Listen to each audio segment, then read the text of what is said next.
We're going to begin talking about chapter 11 now. And this is still rotational motion, but there are two things left to talk about. The first of which is going to be rolling motion. And the second of which is going to be, if you think about it, we've done every sort of thing that we've done in the first half of the course, rotational kinematics, why things change the way they rotate, i.e. torques and net torque, so essentially Newton's laws for torque. We've done rotational energy, we've done work with all this, so what's left? The only thing left we haven't talked about is rotational momentum, right? Rotational momentum, or as it's more properly called, angular momentum. So that's the last two topics in this chapter, and we're going to start with rolling motion, right? So here you go. I have a piece of tape that is not a piece of tape, but a roll of tape rolling along there, right? But there's all sorts of different types of rolling motion we can talk about, right?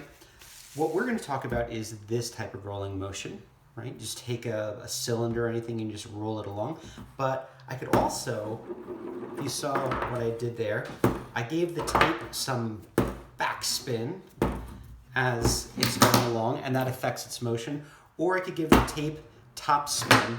Whoops, that's a little bit harder to do, and see what happens. And so we're going to talk about those different types of rolling motions and give them names and talk about what's going on with each of them. And I will tell you that we're going to focus our work on the regular type of rolling motion. So there's going to be two variants of rolling motion. There's going to be something that we're going to call rolling without slipping. I'm going to give another name to that in a couple of minutes. Rolling without slipping, and then rolling with slipping. And there are two types of rolling with slipping. There is backspin, and then there is top spin. All right? So let's investigate what we're talking about for each. And to talk about that, let's draw a side view of what's going on. Here's my roll of tape, right? And let's say here's my roll of tape here. I'll draw it in two different ways. And what we want to do here is look at the center of mass of the object, And here we go. When something is rolling without slipping or rolling with slipping, when it's rolling, let's say that the center of mass has a certain velocity, and I'll go here, velocity of center of mass, and here, velocity of center of mass, okay? Now, when something is rolling without slipping, the most important point to look at is this point here. I'm going to call it point P, the point of contact with the ground. And that point is instantaneously in contact with the ground. Okay? And so let's just be descriptive about it. When something has backspin, that means that as it is rolling this way, actually, let's look at it here. When this thing is rolling this way, how would we expect point P to be moving, right? Or how would you expect the thing to be rotating? And I think we would agree that this object would be, if it's going to the right, if it's rolling without slipping, our experience is that this thing would rotate clockwise. So it would have a certain omega clockwise, right? But when something has backspin, right, and let's say that this is backspin, even though it is translating to the right, what's happening here is it's rotating sort of backwards of what you would expect. So this object would be rotating like this. And so we'll call this omega back. I'll call this omega, omega without, okay? And something that has top spin then is the opposite of what's going on with backspin. That point P there, VCOM.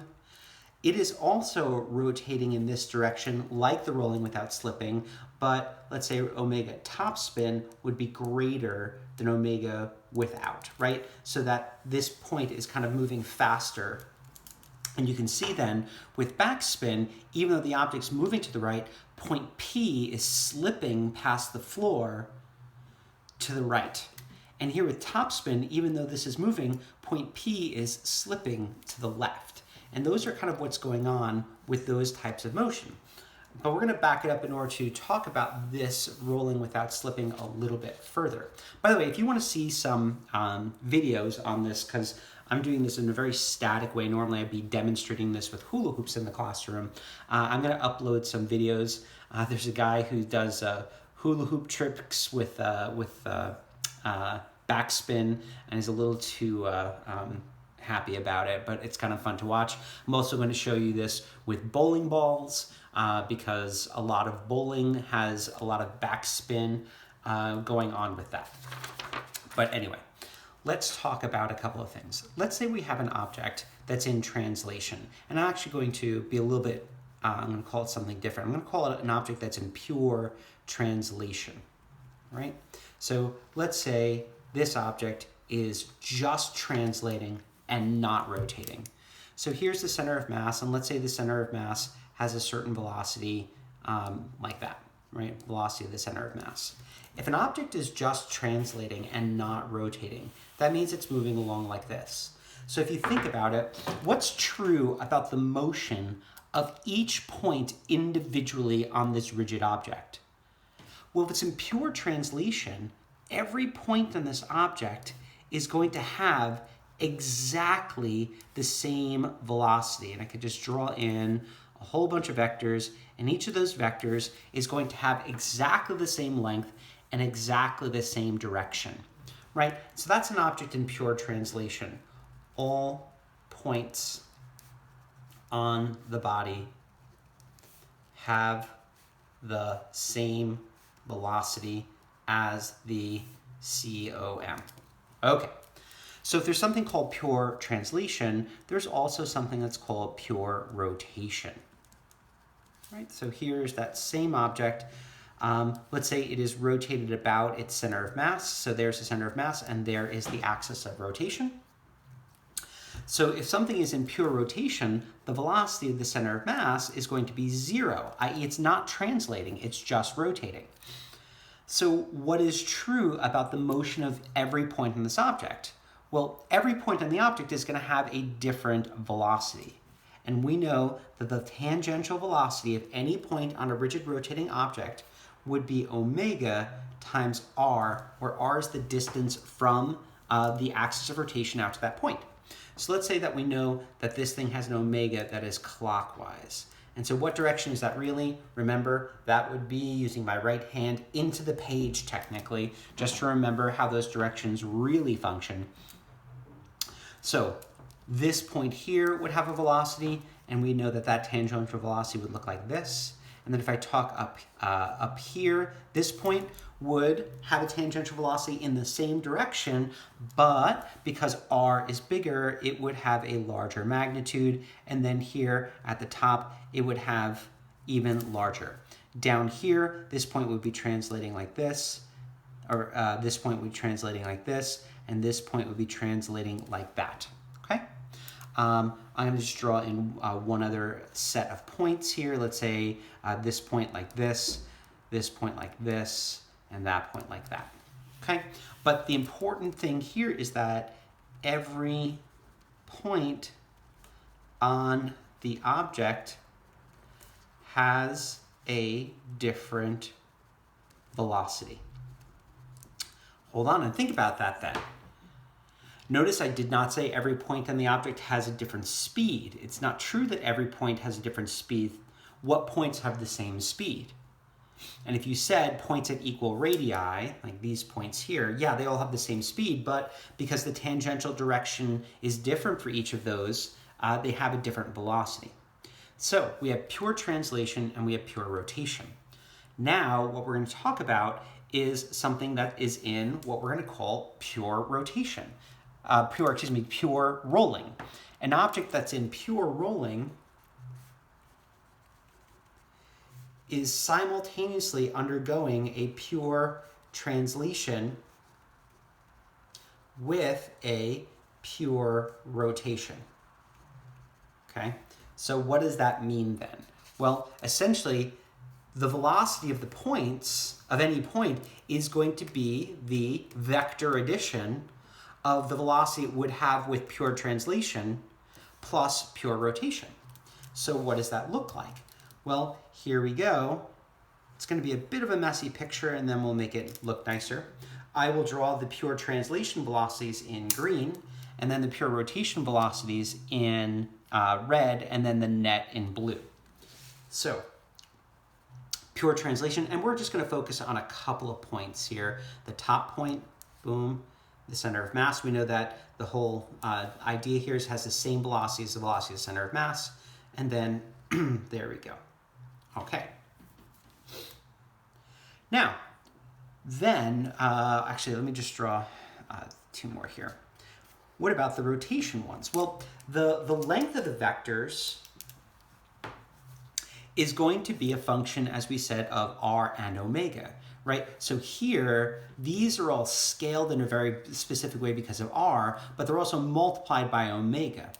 There is one and only one, well, first off, actually, if I'm going to add velocity due to pure rotation of the center of mass point, which is the axis of rotation, I would do nothing. So the velocity of the center of mass is the same when you add these two, because this doesn't give a component to this in this situation. But what I'm interested in looking at here is this bottom point. We know that the vector goes to the left here, because that point P in pure rotation would be moving to the left at that point. There exists one and only one omega at that r, such that this velocity due to the rotation is equal in magnitude and opposite in direction as the pure translation. So what would that omega be? Well, that omega that would allow here point P, the velocity of point P, to be 0 would be whatever the velocity of the center of mass is over whatever the outside radius of the object is. Like if I said that these objects all had a radius r. Okay, so this omega and only this omega allows point P to be instantaneously at rest with respect to the ground. So what does that mean for the rest of them? Well, here that would have a velocity like this, meaning the net velocity of this point in translation would be about half.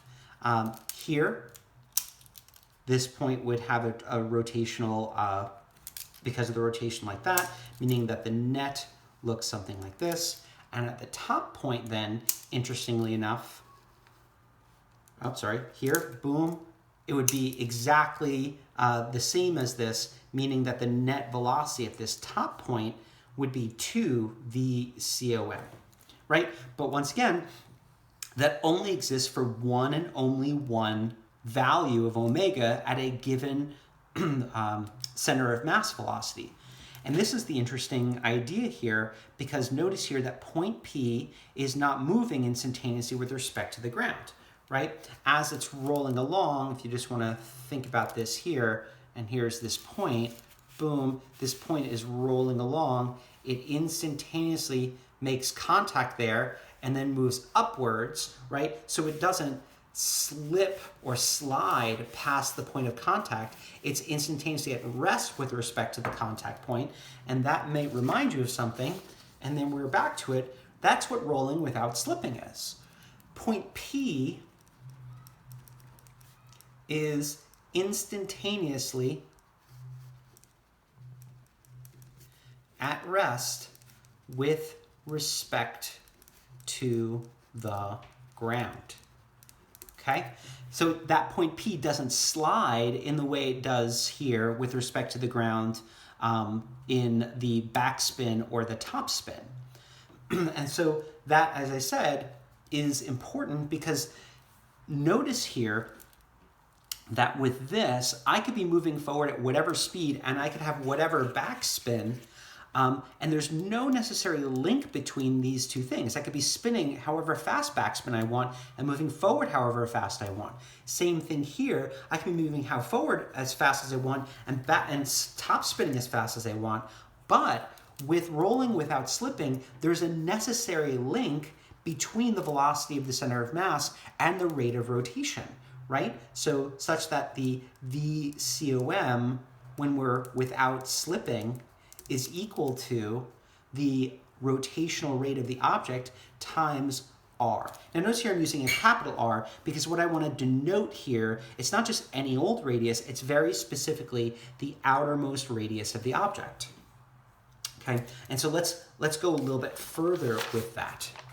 So if I'm talking about this object moving along, if I want to track the motion of the center of mass, which I'll do with an X, and track the motion of point P, which I'll do with a dot, think about what those motions look like as this thing rolls along. Over time, the center of mass just moves linearly, and let's say this is moving at a constant velocity along this line. This point of contact, though, is going to instead do something like this, right? The point of contact, P, moves in a very specific path. That path is called a cycloid.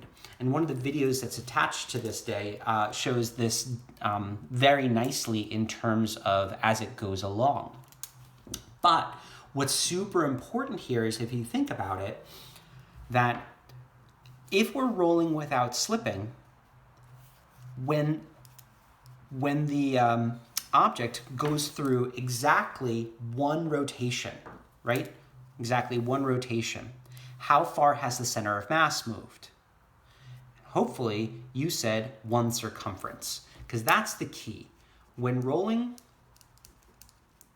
without slipping, the center of mass point moves one circumference each rotation, right? Each rotation, boom, that's just what it is. So that's why there's a necessary link, because if we think about that, so the distance the center of mass moves, right? Let's say that delta x for the center of mass is equal to 2 pi r, right? And yeah, so that's pretty much what's going on here. If you want to think about that another way, think about the equation arc length, or the change in the arc length there, is equal to, as we know, r theta, or r in this case delta theta. So delta theta r. So if you notice here, this is how far the point on the edge moved. Notice in one rotation, the change in the angular displacement, or the angular displacement, is going to be 2 pi, and there you go. That's that matching up. But with backspin, this linkage doesn't happen because this point here is moving backwards even as this moves forward, so there's no necessary connection. With topspin, the angular displacement is a lot larger than 2 pi by the time this thing has gone through one circumference of a path. And so we're going to use that link, as we said, here. And that's going to be super important when we talk about all this, because this link is part of what's called the condition of pure rolling. Right? And I'm just going to put this out there. If the velocity of the center of mass without slipping is equal to omega r, think about what the acceleration of the center of mass is going to be without slipping. And hopefully what you thought is it's got to be equal to alpha r as well, because those things, the way it changes its rotation has to be linked to how the center of mass changes its motion as well. And these together are the conditions of pure rolling, and they're going to be used in quite a number of problems in order to solve.